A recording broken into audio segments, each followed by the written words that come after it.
সেইটো এটা চাবলগীয়া বিষয় হ'ব যে জুবিন গাৰ্গটো কোনে কৰিছে, নতুন ল'ৰা এটা।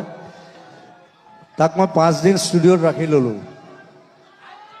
মই বোলো তই মোক চা, মই কেনেকৈ খাওঁ, কেনেকৈ শুওঁ, কেনেকৈ হাগো। সেইকাৰণে তাক মতা নাই। নতুন ল'ৰা, সি আমাৰ ল'ৰা, আমাৰ যোৱা বছৰ সি NSD পৰা পাছ কৰিছে, খুব সুন্দৰ এক্টিং কৰে।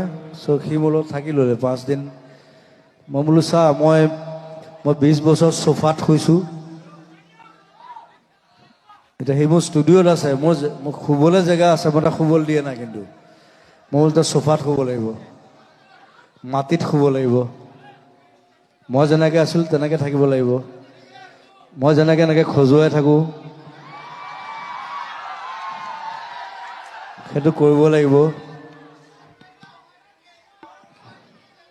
এই পোকৰ খজুৱাই নাথাকোঁ দেই, সেইটো মোৰ অভ্যাস। মই এইটো মানে কিবা চিন্তা আহিলে এনেকৈ খজুৱাই থাকোঁ, এইটো কঁকালটো খজুৱাই থাকোঁ। চ' তাকো চাবলগীয়া এটা, তাৰ নাম কি, পাৰ্থ হাজৰিকা।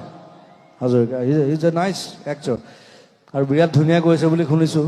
খালি মই শ্বুটিঙত যাবলৈ নাপালোঁ, কাৰণ মই আকৌ নিজৰ চিনেমাখনত লাগি আছিলোঁ।